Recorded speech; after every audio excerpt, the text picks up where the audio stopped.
Hey guys, Shay here from Fool on a Journey, and this is a tarot book review of Tarot Tells the Tale. Explore 3 card readings through familiar stories by James Ricklef. I'm not really sure how to pronounce his name because I can never pronounce names. Hopefully you guys forgive me by now.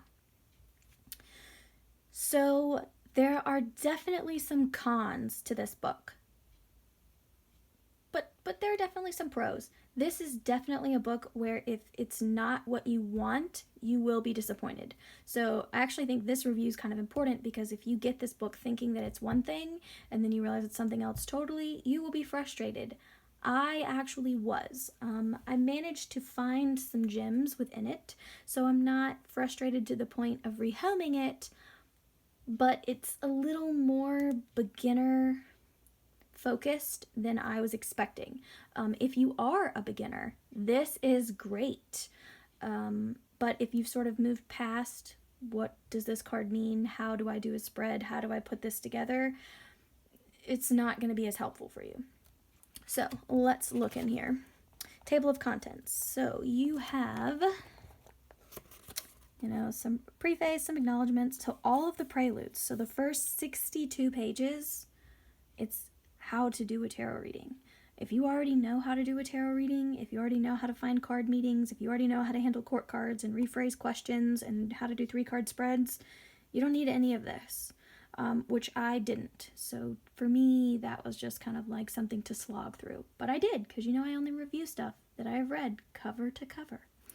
And then you get into the best part of the book, which is the 3-card readings. And they're all from somebody that you have heard of before. Let's see, like The Wayward Son Longs for Forsaken Home. That's about the prodigal son.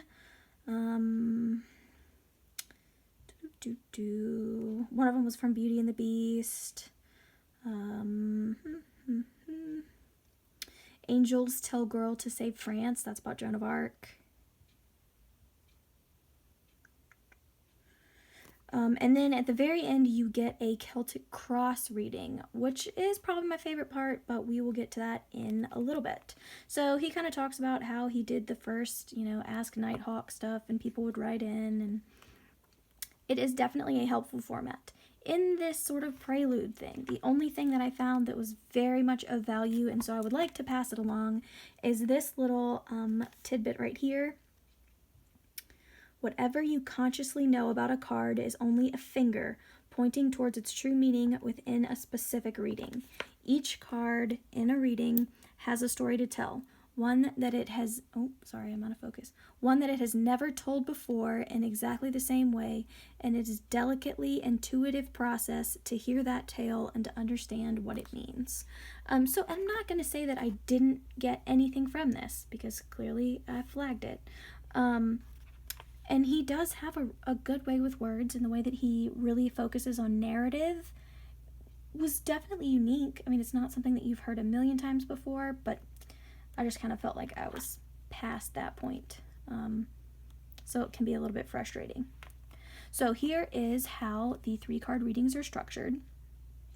So you get like this little question, sort of comes in here in the italics. This one is from Beauty. What is to become of me here? Will I be killed and devoured by this monster, or will his heart belay his fierce appearance and guide him to be merciful to me? And then he answers Beauty by doing a 3-card reading. Oh, there it is in focus. Sorry, I can keep this in the viewfinder, I swear. And then he sort of tells you this is what I got in which position, and then he explains the reading as if he were answering it like to an actual querent, and then he gives comments where he sort of explains, this is why I did this instead of this, if a card's reversed but maybe he doesn't really feel like it's negative, why he didn't feel that way, some connections between the cards that you may or may not see based on the not normal, but like the most basic meaning, which I thought was all good. And the comment section sort of becomes the most valuable. There's a quote here where it says, often people come for a tarot reading thinking they want information, but really it's hope that they're seeking, and sometimes hope is the best part of what a reading has to offer. And there's just other sort of stuff like that, advice, for if you are reading for people. Oh, this was a good one. It's talking about the major arcana and reading more weight than the minor arcana. And it says, is the querent asking for that kind of message? Because sometimes all we really want to know right now is how to pay the bills and make ends meet. Sometimes they're not asking you a question that's about, spiritual discovery. Sometimes they just want to know about money or just something a little more basic. And if that is the question, you can't start talking about, your spiritual purpose in life. That's not going to answer, the question.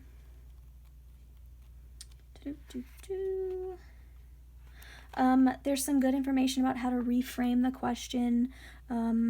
He talks about how he sort of did it subtly. Her question was, will I be? And he turned it into, what can I do to be? Which helps give actionable advice. When someone is asking, how do I do something? Or can I do this? Instead of saying, can I, say, this is how you could. And then this is something that you could do. The doing advice is much more helpful, so I definitely liked that. And then the best part of the whole book. So I am not a fan of the Celtic Cross. It's probably because it's in every little white book in the history of tarot ever, and it just feels so overdone and like this throwaway spread. I don't feel that way anymore because of this book. So this is how they structure it, and then they go very in depth into the positional meanings. And then they tell you how to create mini spreads from those cards. So taken together, cards 4, 1, and 6, cards 3, 1, and 5. There's a mini cross with 1, 2, where's the other one? 1, 2, 9, and 10. Consider together 8 and 7. And it really tells you how to sort of break them down and go through, find some patterns, look at the individual cards in each position, start making the smaller spreads within the cross. It's just how to really get everything out of a Celtic cross that it is possible to get. And it is good stuff. I really like that. And then as he's sort of walking through it, he does the same thing where he pulls out the mini spreads as he's talking you through this whole thing. It's honestly excellent. That part right there, I almost wish that they would have done a mini release PDF of that, because I would be telling everybody to buy that immediately. It is so worth it. And then in the back of the book, and it is a good hunk of the book. So here's all of this. And then all of this. Okay, so only the middle section here, and sorry that the tabs sort of make it fatter, but this middle section here is the readings. This part here is how to give a reading, and this part back here is card meanings. So if you are not a beginner, there's not a whole lot of book for you. That's how much book is for you. Which can be frustrating if you're not, I'm preparing you ahead of time. But I will say, while I don't particularly care for a whole, reimagining of every single card, there's a little bit more. He gives you a little extra, and the quotes that he gives you are amazing. So the quote for the Empress is, "It is the marriage of the soul to nature that makes the intellect fruitful and gives birth to imagination." That is exactly that sums up perfectly the Empress. So the quotes that he gives for all of the majors are awesome. I'm not going to take that away. They are really good, but again, we could have done that with much less space. And then, of course, you get less with the minors, because that's true of almost every tarot book ever. It's still good. You get a description of sort of what you're looking at and what it means, and then some advice, if it pops up as advice, which is good. And I will say I flagged the court. His description of the court was really good. And if you get stuck on how to use any specific card, it tells you where every card happens to pop up in one of his readings, which can be helpful. Oh, and it is not every single card, but it is quite a few of them. So I mean, it definitely can be helpful and it has its place. Just be aware that what you're getting is a whole lot of beginner stuff with some tarot readings thrown in. So again, if that's what you want, if what you need is some beginning stuff, if what you need is how to create narrative out of cards, this is good for that. If you are past that point and you are looking for some in-depth tarot readings, maybe not this one.